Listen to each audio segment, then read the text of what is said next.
Right now in 10 News this morning, hit and run, a dangerous driver on the loose this morning after hitting a man who had to be rushed into surgery overnight. A suspected cop killer arrested. How the former Marine was taken down in a Florida bar. And going crazy for the eclipse, the excitement ramping up as the moon moves closer to casting its shadow across the U.S. 10 News this morning starts right now. Live from the Scripps Studios, this is 10 News. Good morning. We're glad to have you with us. Sunday, August 20th. I'm Mary McKenzie. And I'm Jim Patton. I want to let you know we are following breaking news this morning out of Coronado, where a three-car pileup has left one person dead, several others injured. We have a crew on the way to the scene. This is at the intersection of Silver Strand and Pomona, right by the Hotel del Coronado. We'll bring you the very latest on that developing story once again in a few minutes. We want to go ahead and check in with Melissa as we're gearing up for this big eclipse tomorrow. A lot of folks wondering whether they'll see it at all. Yeah, and if you're going to be near the coast, well, the chances are pretty slim because it's expected to be overcast tomorrow. We are dealing with that this morning, and you can see how gloomy it looks right now at Del Mar, the racetrack here. Gates open at noon. By that time, we should see better clearing, but it could still be a mix of sun and clouds as we get closer to our lunch hour. Our 24-hour temperature change showing that we are roughly around the same temperatures that we were this time yesterday, a degree or two cooler in many areas. And I do want to bring you outside right now to our downtown sky cam. Also seeing those overcast skies here. Right now, our current conditions 69 degrees. The winds are calm to start off your Sunday. So this is our marine layer futurecast here. It does show that it does start to push on out come later on this morning, but see what it does as we get into our evening hours. I activated it where you can see that it does push back in. So that marine layer, we're going to deal with that again come tonight. Now taking a look at our visibility map, the good thing here is that Ramona is finally starting to see some improvement. We were down to 0 earlier this morning, so definitely much improvement there in Ramona as well as Julian. If you are heading out for a morning jog, we are mild along the coast with that cloud cover. Our inland areas lower 70s by late this morning. When I come back, we'll see your 7-day forecast. Mary? All right, Melissa, thank you. Breaking news update now to a story we first brought you last night. A pedestrian is in the hospital after being seriously hurt in a hit and run in Mira Mesa Saturday. Cell phone video from a 10 News viewer shows police at the scene just after 8 o'clock. Police said the man who was hit underwent surgery and he has a long list of injuries, including to his head. Officers are still looking for the driver. This happened off Camino Ruiz near Mira Mesa Boulevard, just behind the Vaughn store there. And police right now don't have a good description of the car other than they have said it's a black sedan or coupe. And in Florida, 2 officers who died in a struggle with a suspect are said to not had time to return fire. That is the very latest this morning in this developing story out of Kissimmee, Florida. Officer Matthew Baxter and Sergeant Sam Howard, they were shot during a call to a neighborhood officials say is known for drug activity. Everett Glenn Miller, a Marine enlisted from 1989 to 2010, is accused of shooting both officers. Baxter died at the scene. Howard died Saturday afternoon. Miller was found shortly after the shooting inside a bar carrying 2 guns. Police say as they approached him, he reached for his waistband, forcing officers to tackle him and arrest him. Around the same time, 2 officers were shot in Jacksonville. A suspect opened fire while they were responding to an attempted suicide. Both of them are doing okay. And outside of Pittsburgh, Pennsylvania, Friday night, 2 state troopers were shot, both of them alert and in stable condition.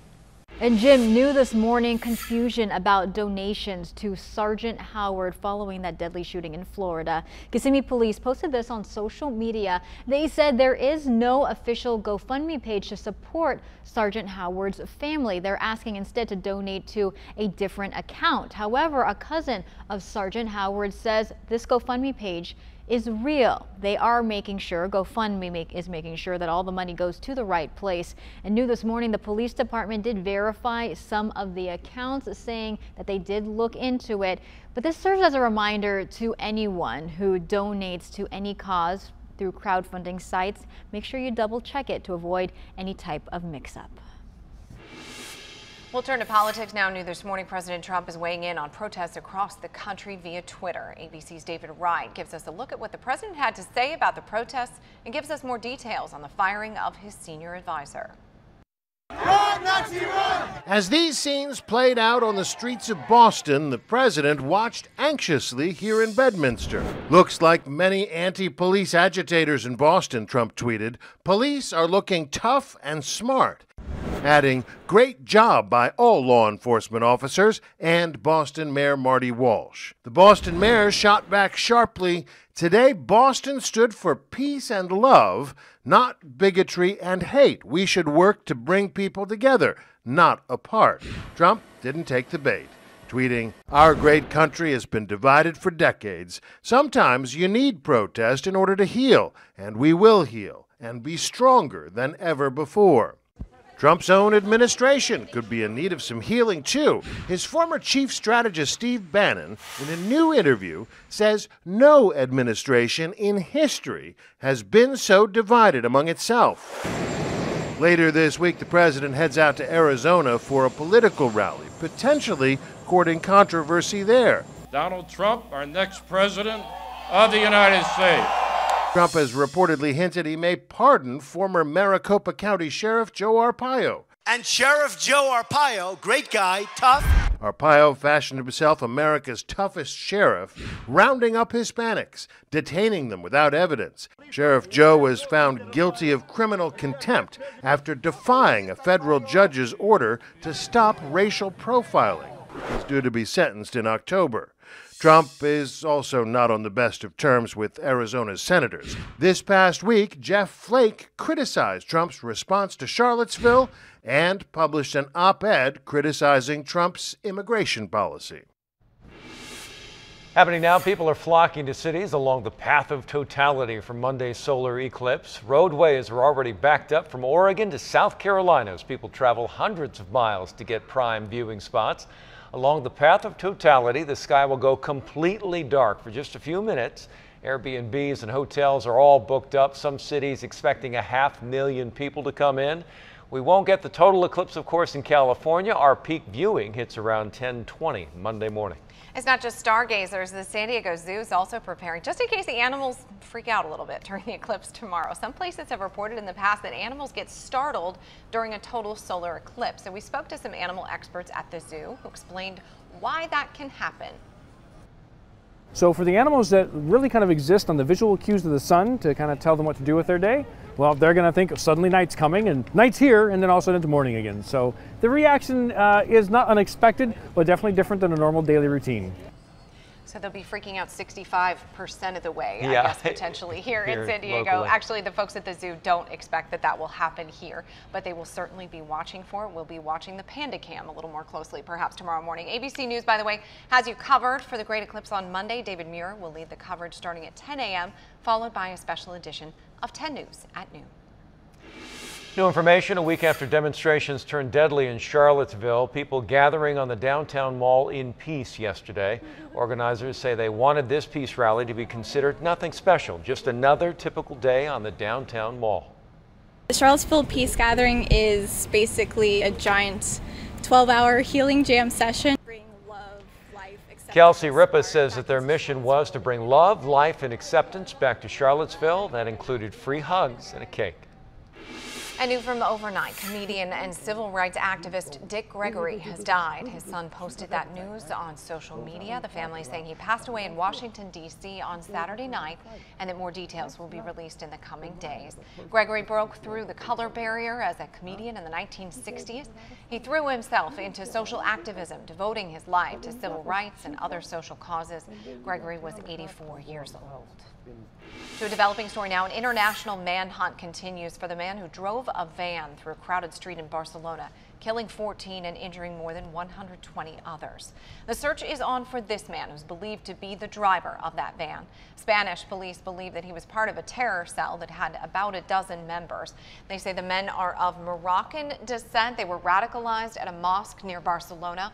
All of them have been arrested except for this man they believe is accused of driving the van. Police raided his home, but so far he has not been found. Here at home, the terror attack in Spain still on the minds of dozens of Spaniards who call San Diego home. On Saturday, a sign of solidarity from thousands of miles away. 10 News reporter Laura Acevedo, she was at the House of Spain in Balboa Park, where San Diegans came together for a vigil. The sounds of traditional Aztec dance rang out through Balboa Park. There may be a lot of hate in the world, but there's a lot of love too. And that we are united. A moment of unity and prayer at the House of Spain honoring the victims of the terror attack in Barcelona. It was one of the saddest moments of my life. Margarita Siches Logan still asks herself why. A place she calls home, a place she knows to be full of life, shattered by tragedy and fear. For me, it was very emotional to see images of my beloved Rambla de Barcelona, covered with blood and bodies strewn right and left, some of them dead. Logan's family and friends are okay, but several had close calls. They had parked the motorcycle on the very street where the van was abandoned by the terrorist. A harsh reminder that life could change in an instant. And I think it also tells us you have to live for the moment. You have to live life, the here and now. And a moment where they realize they are more alike than different. We are all Spaniards, and in a time like this, we are one. We are one people. Those who attended last night's vigil tell us that people in Spain aren't letting this attack ruin the way they go about their lives. One woman telling us they are stronger now. Weather Rate Certified San Diego's most accurate forecast. This is 10 News Pinpoint Weather. For great rates and a better banking experience, visit missionfed.com today.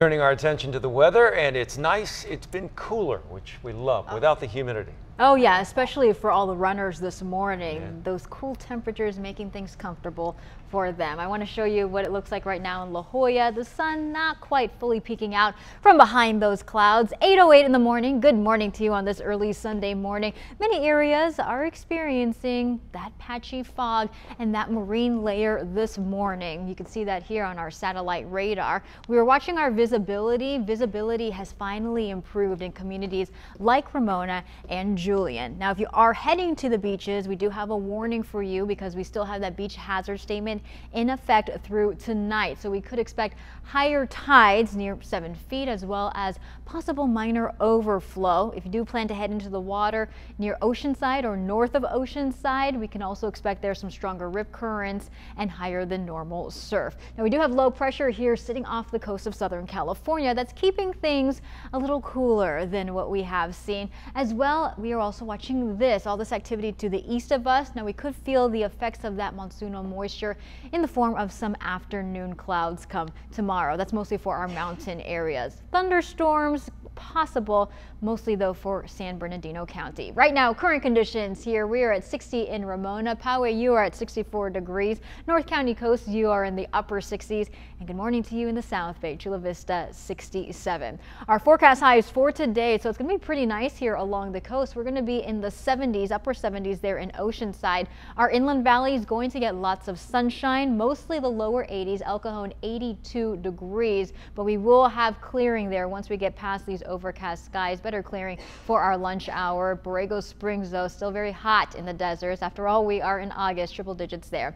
7-day forecast along the coast. So you can see the temperatures mid-70s for most of the week. We do bump it up though as we get into our next weekend, so 78 by Friday and Saturday. Inland valleys, we start off with that cloud cover, but lots of sunshine in store. Lower 80s for today, but then we do have a gradual warming trend come later this week. Our mountain communities in the lower 80s, and then the deserts will see about 102 for your Sunday.